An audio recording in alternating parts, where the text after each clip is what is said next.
Welcome to the narrated PowerPoint for Module 1, Development of Administrative Theory and Leadership.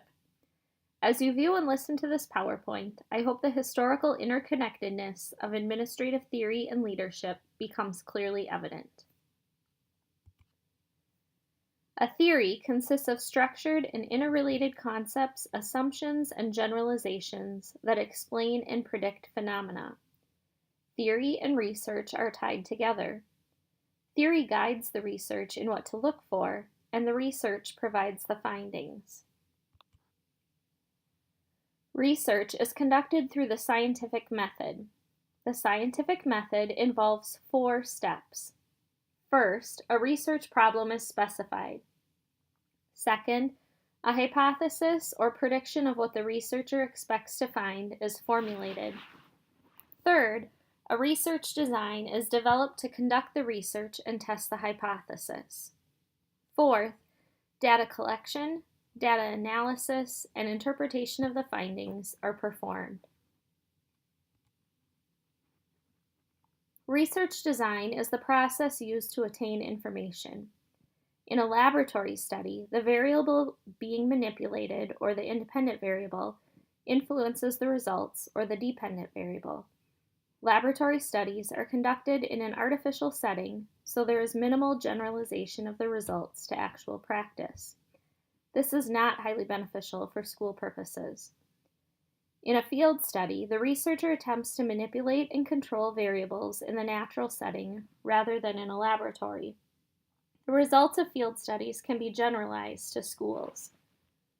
A meta-analysis is an examination of numerous studies to reach collective result. It is believed that combining the results of many studies provides a more accurate result than a single study. In a survey study, samples of people from designated populations respond to questionnaires. The research derives findings about the population. Generalizability of the results depends on the quality of the sampling techniques and the validity and reliability of the questionnaires used. A case study is an in-depth analysis of a single individual, group, or organization. The limited scope of the design inhibits generalization of results. A historical look at the development of administrative thought is traced from classical organizational theory, the human relations approach, the behavioral science approach, and the post-behavioral science era. The early 1900s hold classical organizational theory, which includes 2 management perspectives: scientific management and administrative management. Scientific management was based on Frederick Taylor's factory model, focused on the management of jobs of individual workers. Taylor provided managers with explicit guidelines for improving production management based on proven research, and identified one best way to perform a task. Administrative management concentrates on the management of an entire organization. Administrative management recognized management as a continuous process with identified functions such as planning, organizing, staffing, directing, coordinating, reporting, and budgeting. The management perspectives were criticized for their narrow task focus and ignoring the social and psychological needs of workers. The human relations approach arose from these criticisms. The human relations approach emerged from the Hawthorne studies. In one experiment, 2 groups of female workers were given the same task. The control group was to have no changes made in lighting or other work environment factors such as rest periods and length of workday. The experimental group endured varied lighting and other environmental factors. Regardless of the light level or various changes in environmental factors, productivity in both the control and the experimental group improved. Researchers discovered that the improvement in productivity was due to human social factors such as morale, feeling of belonging, motivation, participating in decision-making, and effective communication. In a second experiment, a group of men were paid on an incentive program. Researchers expected a rise in productivity over time. They discovered that the group established an acceptable level of output for its members. Workers ignored the incentive system and voluntarily conformed to the group standard, called a group norm. Researchers concluded that informal work groups established their own norms for appropriate behavior of group members. The human relations approach stressed the importance of motivation, recognition, belongingness, security, individual perceptions, beliefs and values, informal social groups within the workplace, importance of supportive management, communication, and democratic leadership. The behavior science approach aimed to address the incompatibility between the classical and human relations theory. The cooperative system, founded by Chester Bernard of the New Jersey Bell Telephone Company, attempted to integrate the previous theories by holding that managers must have both human and technical skills. Behavioral sciences has drawn heavily on the work of Maslow, who developed a need hierarchy that an individual attempts to satisfy. Maslow's hierarchy of needs suggests that managers need to eliminate barriers to basic needs being met in order for organizational goals to be met. Modern views of organization and leadership are evident in the post-behavioral science era. This era is built on a foundation of school improvement, democratic community, and social justice. School improvement was brought to the nation's forefront with NCLB, or No Child Left Behind. NCLB demanded a rigorous level of accountability. To be effective, school leaders are called to clarify purpose, encourage collective learning, align with state standards, provide support, and make data-driven decision-making. Purpose must be tied to student learning. Instruction and assessment need to align with rich and rigorous state standards. Leaders need to raise teachers' collective sense about state standards. Coincidentally, teachers must be provided with training, teaching tools, and support to help all students reach standards. School decisions should be based on student performance data in regards to progress monitoring and informing instruction. A modern view of a democratic community is characterized by inclusiveness, interdependence, and transnationalism. Democratic community is based on the open flow of ideas that enable people to be as fully informed as possible. The use of critical reflection and analysis to evaluate ideas, problems, and policies places responsibility on individuals to participate in open inquiry, collective choices, and actions in the interest of the common good. It is based on the acceptance and celebration of differences, focuses on the integral linkages between the school, community, and larger global community. Regards for social justice is at the root of democracy, the founding reason for public schools. Yet, the U.S. educational system is beset with inequities that exacerbate racial and class-based challenges. There is considerable empirical evidence that children of color experience negative and inequitable treatment in typical public schools. Institutional racism is systematically embedded in assumptions, policies, procedures, practices, and structures of schooling. Leadership is the process whereby one individual influences other group members toward the attainment of goals.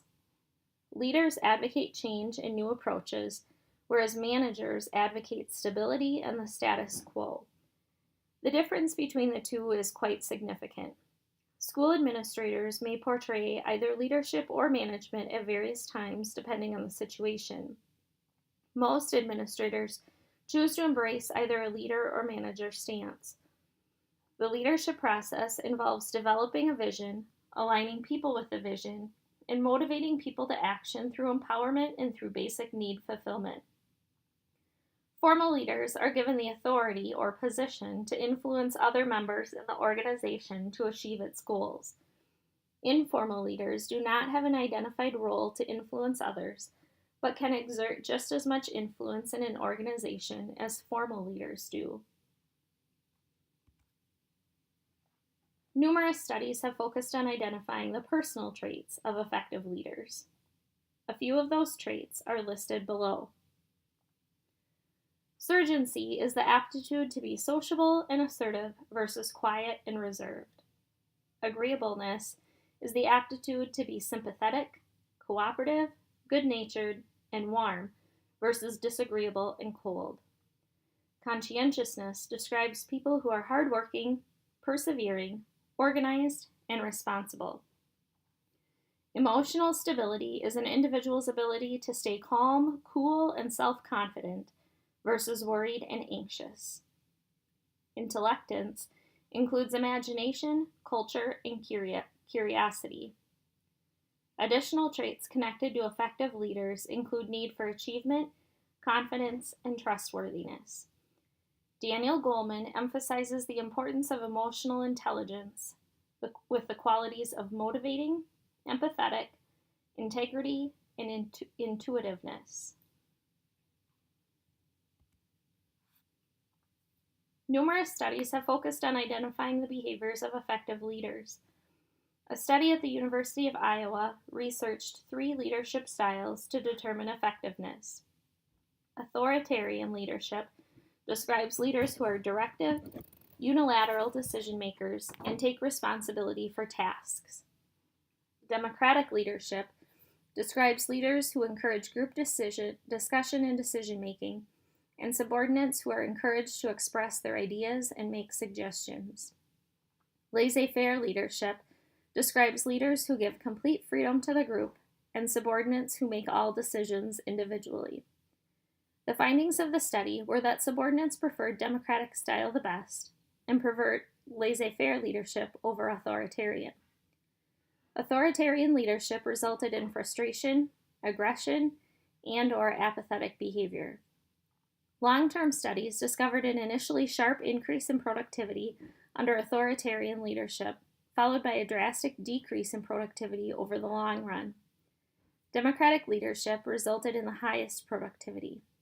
Ohio State studies determined 2 dimensions that characterized behaviors of leaders: initiating structure and consideration. Initiating structure refers to focusing on goals, organizing and defining tasks, assigning work, establishing communication, and evaluating performance. Consideration refers to exhibiting trust, respect, warmth, and support to subordinates.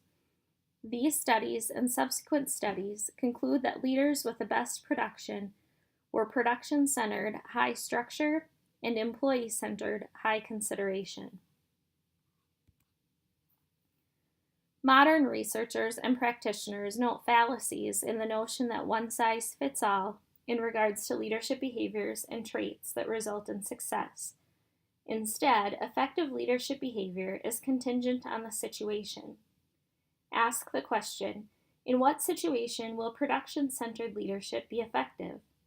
Under what set of circumstances will employee-centered leadership be effective?